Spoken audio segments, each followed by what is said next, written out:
Hello there, Mad Mike here, and welcome back to the channel. And today I'd like to dive into our first bit of D23 news that we got from yesterday, and that is the trailer for The Mandalorian, which is being produced and showrun by Jon Favreau, and also Dave Filoni is involved as well. I believe Dave Filoni directed the first episode. But the trailer came out. It's a teaser. It's only about a minute and a half long. You probably got maybe a minute and 20 seconds of actual footage, but it did show us the tone of the show, and it looks like there's going to be some very interesting stuff in this. And this might be a bit more adult rated than most Star Wars content that people are kind of used to. Most of the stuff that we see in the films is usually roughly PG to PG-13 rated. This is looking a little bit different. But let's go into this because this is really our first big piece of Star Wars news that's actually any good. But going into the trailer, this is supposed to take place not long after Return of the Jedi. There's still remnants of the Empire around the universe, but basically they've been kind of defeated, and it's before the First Order is kind of formed. So. I don't know if they might have some legacy characters or anything pop up in this, but that would be kind of interesting if they did. But let's go into the trailer. So we start off and we start seeing these. It looks like we're in the sand. Could be Tatooine, maybe, or Jakku, because they like to link everything into the sequel trilogy. But we see all these pikes that have stormtrooper helmets impaled on them, and it's probably the PG rated thing of like heads on a pike, like something you'd see in like Game of Thrones. But it's basically that idea where the Empire is being hunted and wiped out all over the galaxy, and this is just kind of a thing. And they don't really give too much context to where this is in terms of like, is this a settlement? Is this like a military base? Is this like sand people or something? But we move through that, and then we get our first few glimpses at Pedro Pascal in the Mandalorian armor, which I have to say looks really awesome. I love those helmets that they have, the specific Mandalorian helmets. They just look awesome, and the way that it actually looks, the silver, and they have the sun and everything shining off of it, it looks really, really cool. And it appears that he has a few different weapons. He has something that looks like a very long-range blaster rifle that he has on his back. And he also has, shows that he has a pistol, and he shoots it a few times during the trailer. But, moving through that, then we kind of go into, we have a little bit of a character spotlight. We see a few characters. We see a little glimpse of Gina Carano as a character called Cara Dune. Apparently she's a former rebel shock trooper. We also do see, just to be fair, we also do see some kind of interesting little thing. There's troopers that are dressed all in black. Now, I can't remember exactly what those troopers are supposed to be actually called, but there's some kind of special operations wing of the Empire, and basically, it looks like they've either been hired to hunt him down or something's happened. Where he's come into contact with them now. But we see a little bit of her. We see a shot of Carl Weathers, Carl Weathers, he hasn't been in anything in a while, at least as far as I know, so it's kind of good to see him back in something. As Grief Karga, who's the leader of a bounty hunter guild, who hires Pedro Pascal's Mandalorian. Now, going through that, they have a few little voiceover bits here and there, but a lot of it is just these one or two lines. And, there's a line later on that's actually really interesting about bounty hunting is a complicated business, isn't it? Wouldn't you agree? And it feels like this was written very well. Again, I believe Dave Filoni and Jon Favreau were both involved directly in the writing. I know Jon Favreau was, but I think Dave Filoni was also directly involved in the writing process for various parts of the show. So it does show in the actual material that they're presenting us. Now they do have a few little scenes that we see a few different planets.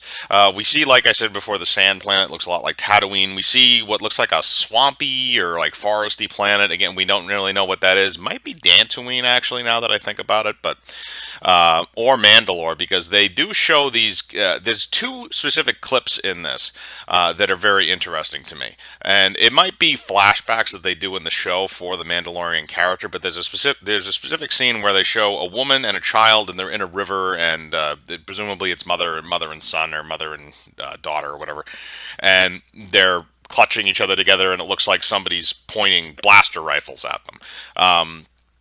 And then there's another scene where it shows another woman carrying a young child who's wrapped in a red cloak out of a village that appears to be under attack. Now, what this could be is the siege of Mandalore during the Clone Wars, and that would be, or maybe the Empire went back. I don't remember exactly. Or this could just be some random settlement of Mandalorians in a different part of the galaxy. But it feels like, given the way that the people look in the trailer. Mandalorians are generally they're portrayed kind of darker skin. Again, a lot like Jango Fett, kind of a little bit more tan skin. Different types of features, and that a lot of these people looked very similar in terms of that, in terms of an ethnic standpoint. So I'd be very interested to see if they're going to show a lot of the stuff in the past, if they're going to explore this character's past. But the other interesting thing that I have about this is that it has a lot of that Western vibe, which I think has, they tried to do that with Solo, and it didn't really work out all that well because the movie was a piece of shit. But they kind of have that man with no name feeling going here, and they even do it where it looks like there's a shot. There's a few shots actually where they're behind Pedro Pascal in the Mandalorian armor, and it actually, aside from the helmet, he looks like he's wearing a poncho, a lot like Clint Eastwood's Dollars trilogy character, the man with no name. And I'm getting a lot of those feels from that, and I like that. You don't see enough Western-based stuff in media a lot anymore, because it's fallen out of popularity a lot. But there was always a strong Western influence in Star Wars for various reasons. Some of it is because of the planet Tatooine and a bunch of other stuff. But I like that aesthetic. The aesthetic is interesting. And there's one more action scene that I want to talk about, which is at the end of the trailer, and that is when actually, sorry, two actually. Now that I think about it, but. One of them is that a fight scene in a bar between the Mandalorian and it looks like some bar patrons or something like that, or maybe a bounty. And there's a specific shot. So he smashes a guy's face off the bar, hits him, and then another guy tries to run away. He uses his little grappling gun that's on his gauntlet, kind of like I think Boba Fett had one of those too, and shoots the guy, drags him into what looks is one of those kaleidoscope doors that closes in the center, and then he shoots the control panel, and you see that the guy is halfway in and halfway out of the door, where his torso is right where the door closes, and the door begins to close on his body, and then it cuts away. Now, this is another reason why I think this is going to be a bit harder rated than some other Star Wars stuff, is that might cut him in half, which would be pretty damn entertaining, and it would be a great end to that little action scene. And it would be really badass. This is a series that actually looks really, really good. And sorry, the last little bit is we do get a shot of the assassin droid from Empire Strikes Back, IG-88. Which is interesting because we really haven't seen, aside from Boba Fett and a little bit of, I think Boss Fang shows up in some other stuff. But aside from those two, really they don't go a lot into a lot of those other bounty hunters. It's kind of like, oh, they're all bounty hunters. And then like later on they developed lore and stuff behind them because they looked very interesting. And it's interesting to see IG-88 because he's literally just turning around with blaster pistols and shooting everybody. It's kind of like... I can't remember the droid's name, but the droid from Rogue One, when he's like working on the control panel, and he just grabs a pistol, he starts shooting stormtroopers at rapid fire when they come through the door. It's honestly, it's a really, really interesting looking little scene. Again, it takes place on that sand planet, and again, it's probably Tatooine, but it looks really interesting. And for the most part, we really only see that basic stuff. They don't give away too much about the character, which is good. You don't want to do that too early on. And they did announce that this series would be hitting Disney Plus on November 12th. And we also got word before that Disney Plus is going to be launching in 5 countries in November of this year. I assume one of those will be the United States. But that's my breakdown of that trailer.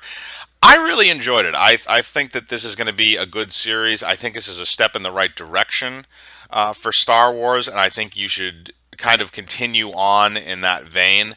You have to build up the goodwill somehow, and if you don't build up the goodwill now with all of the people that have been turned off by it, then you're never going to get them back. And to be fair, you're probably not going to get a lot of them back anyway, but it would go away into saving this brand. And The Mandalorian looks like a really, really good series, and I think it will attract some people to the Disney Plus platform. But those are my thoughts. I want to know yours. As usual, I will link the trailer in the description so you can watch it if you want to. But what do you think about The Mandalorian? Do you like the idea? Do you think that it's good to kind of dive into live action Star Wars television shows, which really hasn't been done before, other than like the holiday special, which is a horrible, horrible mess. I want to know your opinion. Put it in the comments. Hit the bell for notifications, hit the like button, subscribe, and remember, I live my life free of compromise. Do you?